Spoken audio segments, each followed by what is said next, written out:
Hey, happy Saturday. So welcome to our Lucille the Seal month. So we are making cute little Lucille this month. Isn't she adorable? Well, let me tell you, Lucille should be renamed Lucille the Ripper because I ripped a lot on this project. But you know what? It's all for your benefit because you're going to learn from my mistakes this month. I can't help it. I don't know what got into me. I think this little project for me has a little bit of bad juju, but it was worth it because she's adorable.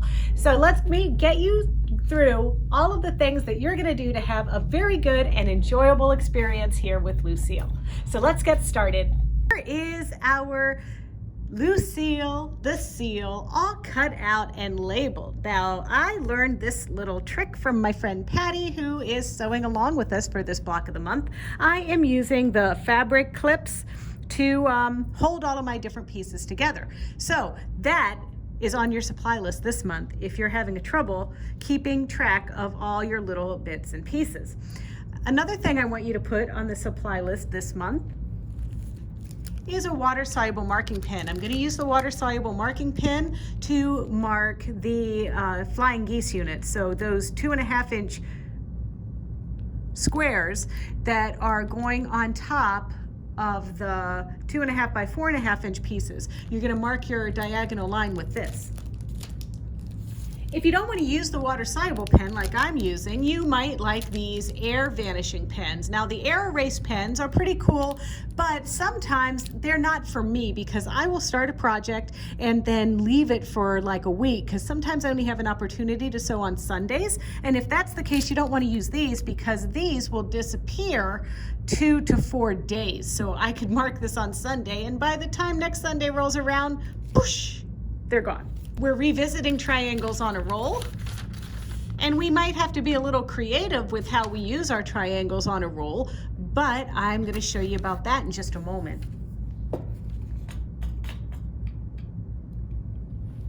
Along with our triangles on a roll, I am going to use my nice little magic pins. Oops, there went one on the floor. These are a little bit shorter, but I'm going to use these to pin the triangles on a roll to my fabric pieces.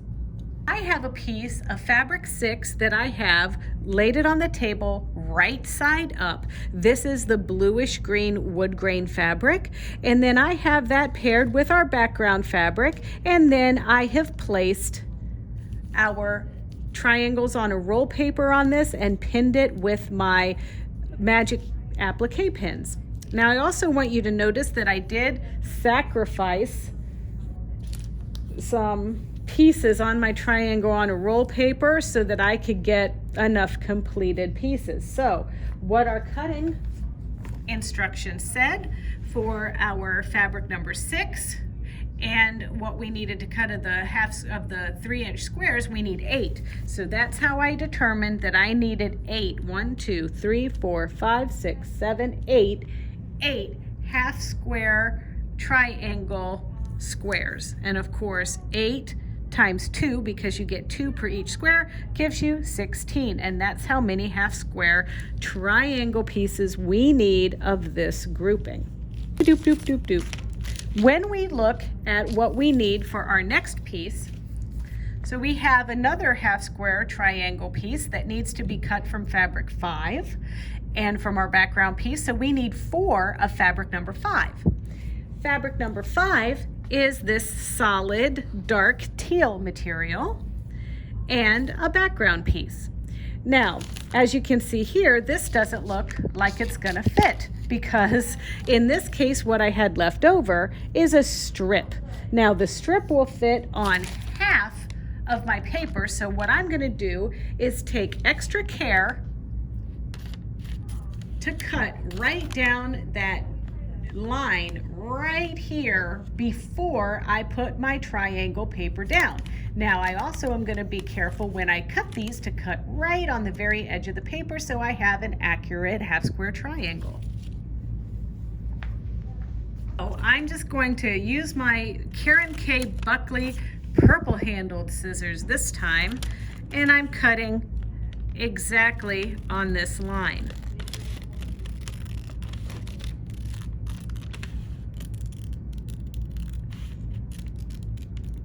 Now, with those two separated, when I'm stacking the half square triangles, I really like my background fabric to be the one that touches the paper. So we're gonna line up our teal fabric first, then we're gonna line up our background fabric,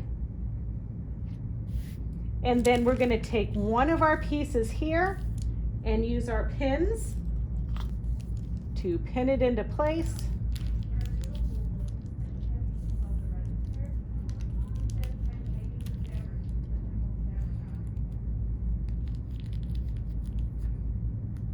Okay, and then we're going to put another one here.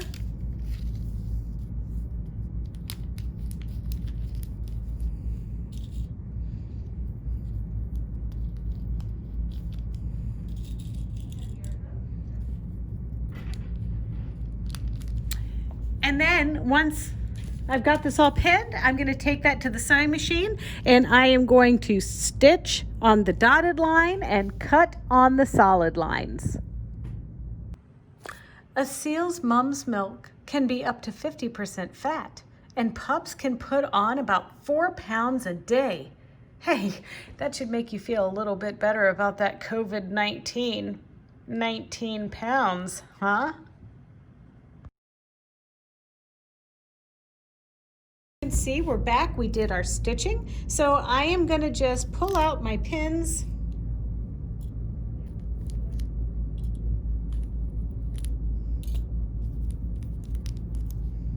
And cut along my solid lines.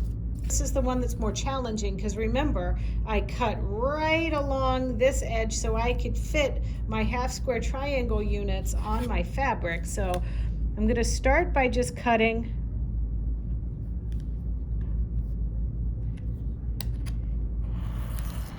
there.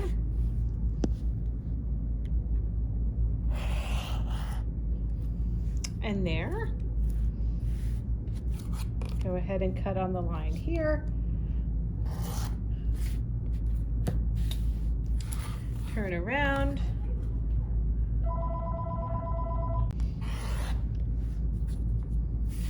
All right, now that we're to this part, we are going to use this line right here to line up and cut. And then we're going to go diagonally. Of these triangles on a roll is that you do not have to trim up your half square triangles to 2.5 inches when you're finished. Now going back to our more traditional way to do the half square triangles, this isn't any different. We're going to cut on the solid lines and then peel the paper away. That's always a really satisfying thing to do. Seals prefer cold sea waters and are primarily found in the Arctic and Antarctic regions. So, you know, don't go try to taking one on as your pet. All right, here is our little cut that we made. Now, one of the things I want to let you know about is I keep the paper in while I press them open, or press them over to the side. You don't want to press them open, but remember how I told you I like to put the light piece towards the paper, and that's because it's easier to press to the dark side when the light side is near the paper. So let's do that and let's get all this paper off. That's going to be a lot of fun.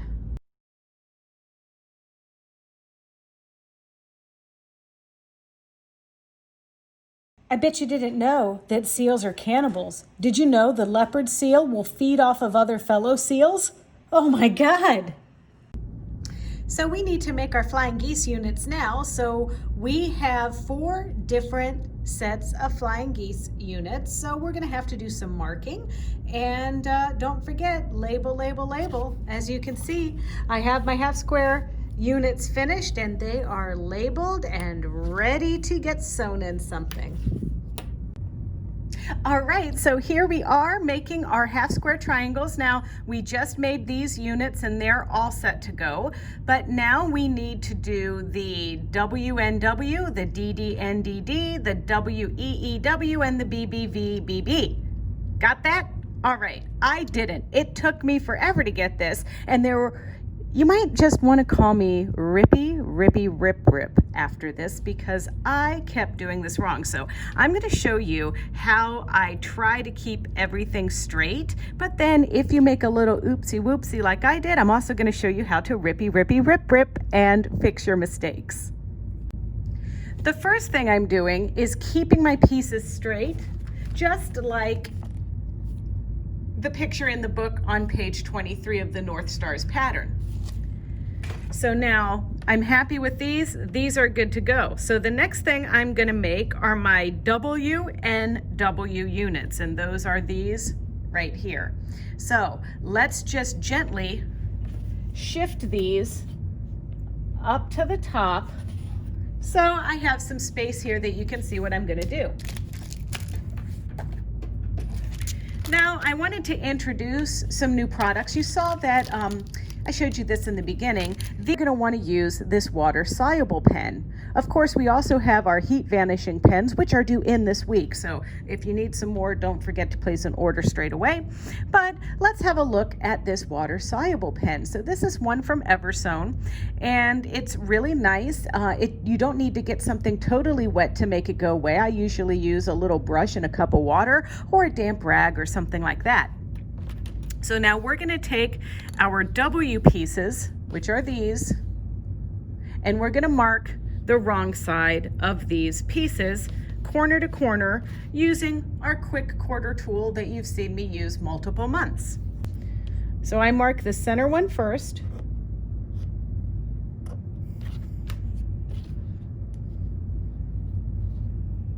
And just keep repeating the same concept.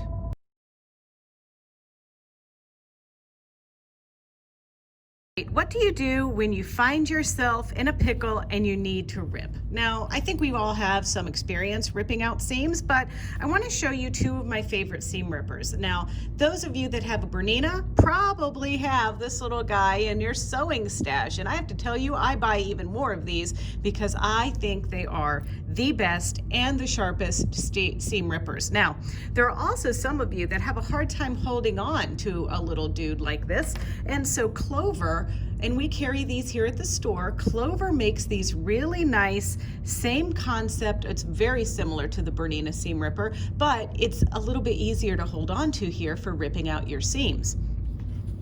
So the first thing that I like to do when I'm ripping out is just pull the back of the stitch. And I'm going to move this up here very closely. See that? I get my seam ripper right in there, and then I give it a little pull, and that has freed up my bobbin thread. And so I'm just going to continue pulling that out like that, and then I can pull some of that thread loose here. Ta-da! And then I can continue. Now these are short little seams, and what I like about this method is that I don't have that much thread loosey-goosey around.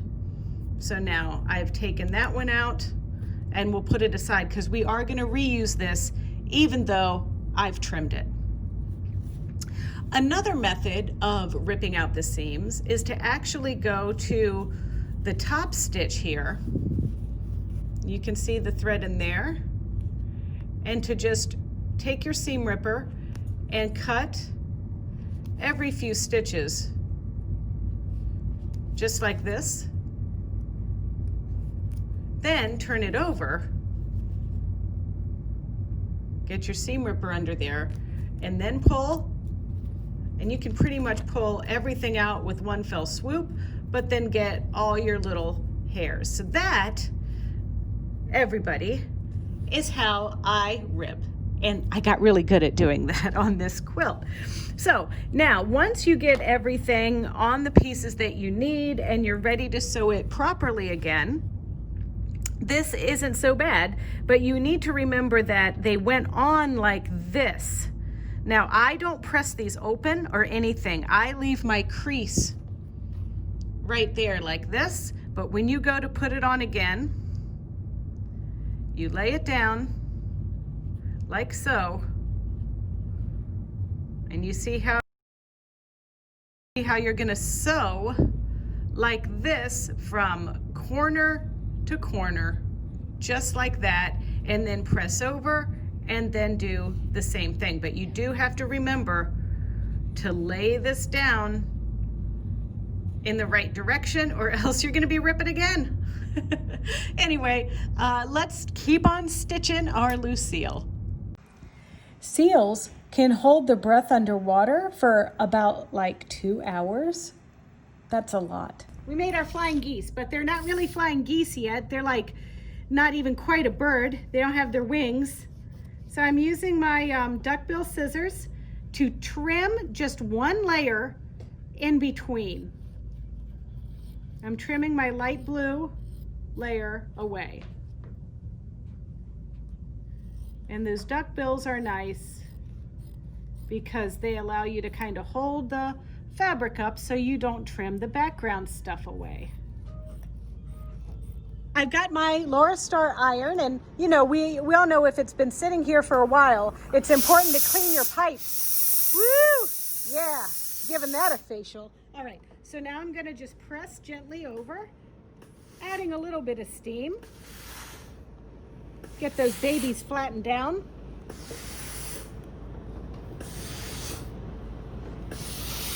And notice how I'm still keeping them all attached, and that just helps me make sure that I've got the amount that I need here. All right, so now what I'm gonna do is I'm gonna separate these guys.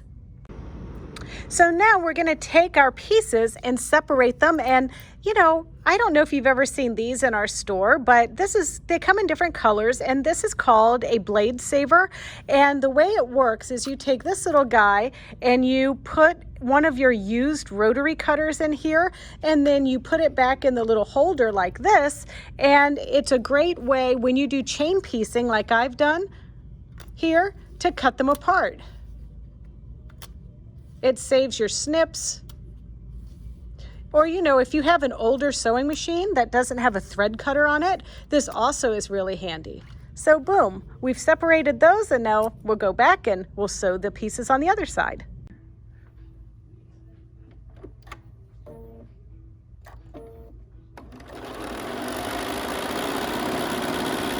I know what you guys are thinking. Gayle, you didn't draw any lines on this. You know what? I didn't. I throw caution to the wind sometimes, and I actually use an angle on my machine if I don't feel like marking, because I really don't like repetitive stuff very much. So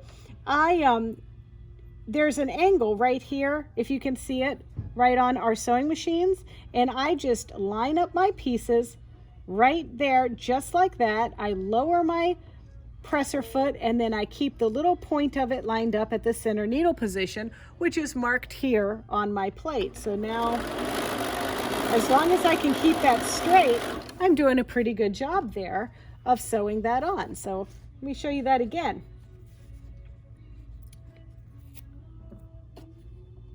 And put my fabric down. I'm lining this up right on the angle. Get the point right at the needle and the tip right here at my center line here on my slide-on table. And now I'm stitching. And now it's done. I'm gonna do that trimming trick with the duckbill scissors, and then use my little blade saver to liberate them, and then press, and boom, we're almost done with the flying geese. So here I have our layout just like it is in the book, but you might notice that I've got my 14-inch square ruler here, and that's because I'm going to use this to carry this over to my sewing machine. But I always do this looking at the design in the pattern. So this is page 21 of our North Stars block, and so I am just going to pile up all of these and sew them together. So I'm working on these corner units right here, and then next I'll practice the same technique to do these pieces, and then finally I'll work on this cute little bugger right here. I have my piece that I carried over on my ruler, and these are stacked up for all four corners. So now I'm just going to go through and chain piece, and I'm going to stitch this piece to this piece, this piece to this piece, and this piece to this piece without breaking the chain.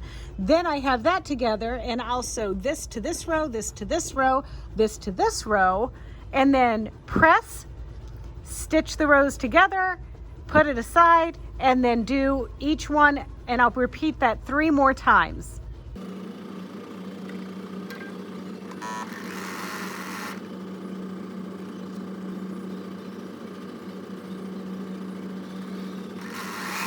So here's a fact for you. Did you know that the smallest seal species is the Galapagos fur seal? Now they're about 3 feet-ish in length, but about 100 pounds in weight. You know, like the perfect pet. But the largest is the southern elephant seal.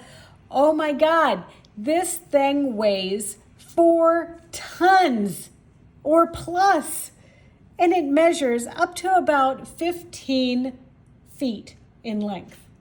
Imagine that. In Gisborne, New Zealand, a resident elephant seal named Homer had an infamous reputation for hooliganism. He used to routinely overturn parked cars in town and once even knocked over a restaurant's power supply box. Experts believe that Homer's energetic rubbings were actually ever so slightly misguided sexual advances. All right, after you sew your rows together and you keep them chained up, it's nice because that way you can keep everything in check. So then the next thing that you're gonna do is you're just gonna snuggle butt these little buggers together, just like so. Line everything up.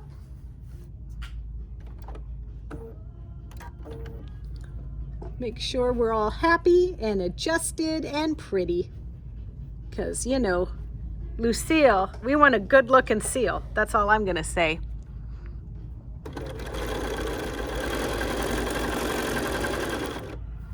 And then I'm just checking on my little seams because I've got this seam going that way and this seam going this way.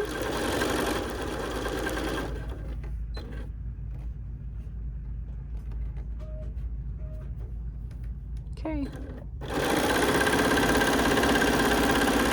And now we have one more section to sew together, and that is these 2 seams here. Once again, we're going for the old snuggle butt. That's when Doppy goes over here, Floppy goes here, and we butt them together.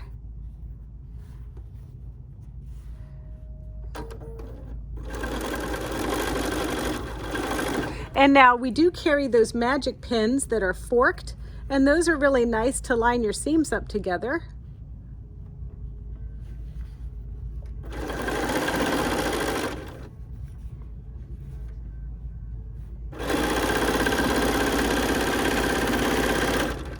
Seals and sea seals.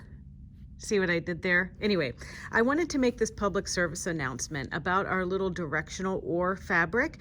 If you are putting these all together all at one time, you want to make sure that you make 2 of these corner blocks with the oars going this way and 2 with the oars going vertically like this, because ultimately when they're laid out, I would imagine with a feature fabric like this, you would prefer for the oars to all be rowing in the same direction.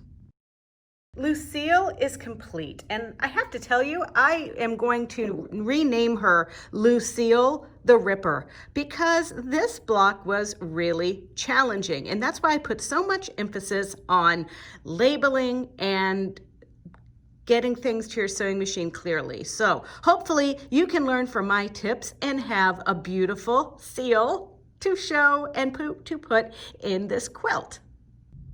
Camilla, hey, you're in my chair. Well, it doesn't look like she's gonna move, everybody, so I hope you really enjoyed making Lucille the Seal, because guess what? Next month, we're actually gonna give you a very, very special treat, because we are gonna make the otters totally in front of the camera. So maybe you'll learn a little thing about how we do our processes here. But in the meantime, make sure that you check out our Bernina of Naperville YouTube channel if you haven't already. It's easy. It's youtube.com/Bernina of Naperville. And don't forget to like, comment, subscribe, and if you're so inclined, share it.